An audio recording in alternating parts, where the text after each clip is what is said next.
فاضل بریلوی رحمۃ اللہ علیہ فرماتے ہیں کہ قیامت میں منظر اس طرح کا ہوگا کہ نبی پاک ہمارے آگے آگے چلیں گے اور ہمیں اللہ کی رحمت کی خوشخبری سناتے جائیں گے، اور جب حضور یہ خوشخبریاں سنائیں گے تو حضور کے لبھائے مبارکہ سے پھول گریں گے اور ہم ان کو اٹھاتے جائیں گے۔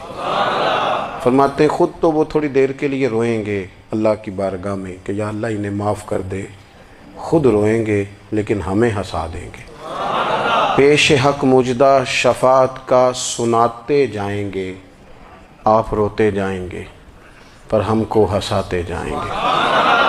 اور باغ جنت میں محمد صلی اللہ تعالی علیہ وسلم، باغ جنت میں محمد مسکراتے جائیں گے، پھول رحمت کے گریں گے ہم اٹھاتے جائیں گے۔ حشر تک ڈالیں گے ہم پیدائش مولا کی دھوم، اور مثل فارس نجد کے قلعے گراتے جائیں گے۔ اور کیا ذوق بیان کیا، فرمانے لگے خاک ہو جائیں عدو جل کر مگر ہم تو رضا، دم میں جب تک دم ہے ذکر ان کا سناتے جائیں گے۔ جب تک سانسوں کی ڈوری چل رہی ہے، دم میں جب تک دم ہے ذکر ان کا سناتے جائیں گے۔ اللہ تبارک و تعالیٰ نے ہمارے محبوب کریم علیہ السلام کو دنیا میں بھیجا تو فرمایا یا ایھا الناس قد جاءکم برہان من ربکم، اے لوگو تمہارے پاس تمہارے رب کی دلیل آ گئی ہے۔ اللہ تبارک و تعالیٰ نے محبوب پاک علیہ السلام کو سراپا دلیل بنا کے بھیجا۔ باقی انبیاء کرام علیہم السلام کے پاس بھی اپنی نبوت کے دلائل کے طور پر بے شمار معجزات تھے، اور حضور کریم علیہ السلام کے تو پورے وجود کو ہی اللہ نے معجزہ بنایا ہے۔ اور نبی پاک صلی اللہ تعالیٰ علیہ وآلہ وسلم کی نبوت کی دلیلیں، حضور کے رسالت کے مستحکم دلائل جگہ جگہ آپ کو ملیں گے۔ سب سے پہلی چیز تو یہ سمجھنے والی ہے کہ نبی پاک علیہ السلام نے جس چیز کو سب سے پہلے اپنی نبوت کی دلیل کے طور پر بیان فرمایا وہ حضور کا کردار ہے، سیرت ہے، عمل ہے، حضور کا لوگوں کے ساتھ رویہ ہے۔ نبی پاک علیہ السلام کی تبلیغ کے 3 دور ہیں۔ ایک تو حضور نے اپنے قول سے تبلیغ فرمائی ہے، وہ 40 سال کی عمر سے محبوب نے اعلان فرمایا اور تبلیغ کی۔ اور ایک نبی پاک صلی اللہ تعالیٰ علیہ وسلم بالواسطہ حضور کی تبلیغ ہے جو آج تک جاری ہے۔ امت کے علماء، مشائخ، مبلغین حضور کے دین کو آگے پھیلا رہے ہیں، تو دراصل یہ بھی تبلیغ رسول پاک علیہ السلام ہی کی تبلیغ۔ اور ایک حضور کی تبلیغ کا دور ہے، حضور کی پیدائش سے لے کر ولادت مبارکہ سے لے کر حضور علیہ السلام کے اعلان نبوت تک۔ اس دوران نبی پاک نے جو تبلیغ فرمائی ہے وہ اپنے کردار سے فرمائی ہے۔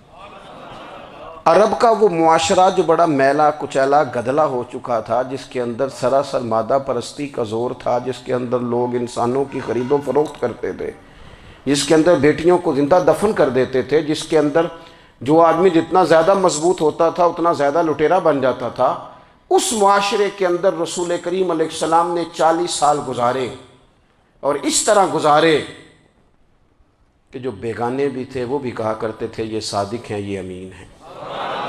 اور جب حضور نے اعلان نبوت کیا تو فرمایا، یہ قرآن مجید کے لفظ ہے، فرمایا فَقَدْ لَبِثْتُ فِيكُمْ عُمَرًا مِّن قَبْلِهِ أَفَلَا تَعْقِلُونَ، میں تمہارے بیچ عمر کا ایک حصہ گزار چکا ہوں، تمہیں عقل نہیں ہے، شعور نہیں ہے۔ نبی کریم علیہ السلام نے اپنے کردار کو، اپنے عمل کو اپنی نبوت کی دلیل کے طور پر بیان فرمایا۔ وہ تو حضرت حلیمہ بھی فرماتی ہیں نا، جب میں نبی کریم علیہ السلام کو اپنے گھر لے گئی تو میرا اپنا بچہ بھی دودھ پیتا تھا، 2 میرے بیٹے ہو گئے، ایک میری یہ نسبی اولاد اور حضور میری رضائی اولاد۔ تو کہتی ہیں جب میں کریم محبوب علیہ السلام کو اپنے سینے سے لگاتی تھی تو حضور میرے ایک پستان سے دودھ پیتے تھے اور دوسرا اپنے بھائی کے لیے چھوڑ دیا کرتے تھے۔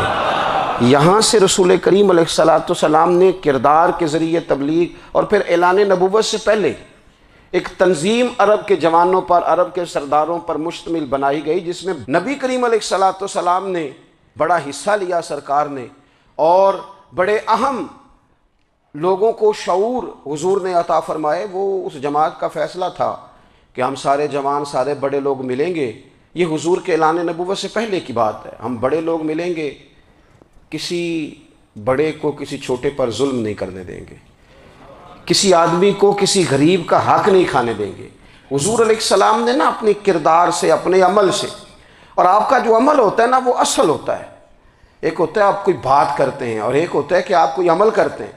آپ جب عمل کرتے ہیں تو عمل کے ذریعے بھی لوگوں تک بات پہنچتی ہے کہ دراصل آپ کا اٹھنا بیٹھنا چلنا پھرنا کیا ہے۔ میرے رسول کریم علیہ السلام کا اٹھنا بھی ایک نبی کا، بیٹھنا بھی ایک نبی کا، بات کرنا بھی ایک نبی کا، معاملات زندگی کرنا بھی ایک نبی کا، لین دین کرنا بھی ایک نبی کا۔ ایک شخص کہتے ہیں میں نے اعلان نبوت سے پہلے حضور علیہ السلام سے کوئی چیز خریدی تھی اور میں نے عرض کیا تھا آپ یہاں تشریف رکھیں میں پیسے لے کے آتا ہوں، میں 3 دن کے بعد آیا۔ دیکھو یہ بات کرنی کتنی آسان ہے، بولنی کتنی آسان ہے، پر 3 دن یہاں میرے بھائی کو کسی شخص کو 2 گھنٹے انتظار کرنا پڑ جائے تو لوگ کہتے ہیں الانتظار اشد من القتل، یہ تو قتل سے زیادہ تکلیف والا معاملہ ہے منتظر رہنا کسی کا۔ کہتے 3 دن کے بعد میں آیا تو میرے رسول کریم وہیں تشریف فرمایا، بس اتنا فرمایا یار تم نے مجھے بڑی تکلیف میں ڈال دیا، 3 دن ہو گئے یہاں رکے ہوئے۔ تو حضور نے اپنے کردار کو، اپنے عمل کو، اپنے معاملات کو سب سے پہلے اپنی نبوت کی دلیل کے طور پر پیش کیا۔ کسی نے کیا خوب کہا تھا کہ جو تیری جان کے دشمن ہیں وہ بھی کہتے ہیں، وہ جو تیری جان کے دشمن ہیں، بظاہر تو آئے ہیں نا ہجرت کی رات جان لے لے، لیکن امانتیں حضور کے گھر میں رکھی ہوئی ہیں، امانتیں کاشانہ نور پہ پڑی ہیں۔ وہ جو تیری جان کے دشمن ہیں وہ بھی کہتے ہیں کہ امین تو ہے اور صداقت کی آبرو تو ہے، امین بھی تو ہے، صداقت کی آبرو تو ہے۔ تو پہلے کردار، پھر دوسری بات اللہ تعالیٰ نے اپنے محبوب علیہ السلام کو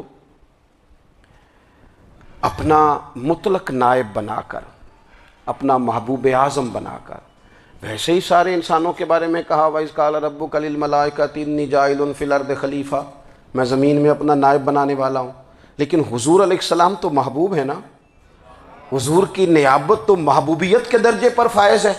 تو رسول پاک کو رب کریم نے اس طرح کا بنا کے بھیجا کہ حضرت عبداللہ ابن رواحہ رضی اللہ تعالیٰ عنہ بیان فرماتے ہیں کہ اگر حضور کوئی معجزہ نہ بھی دکھاتے، نبی کریم علیہ السلام سے کوئی اعجاز لوگ نہ بھی دیکھتے، تو محبوب کا تو چہرہ ہی اس طرح کا تھا، لوگوں نے دیکھتے جانا تھا اور کلمہ پڑھتے جانا تھا۔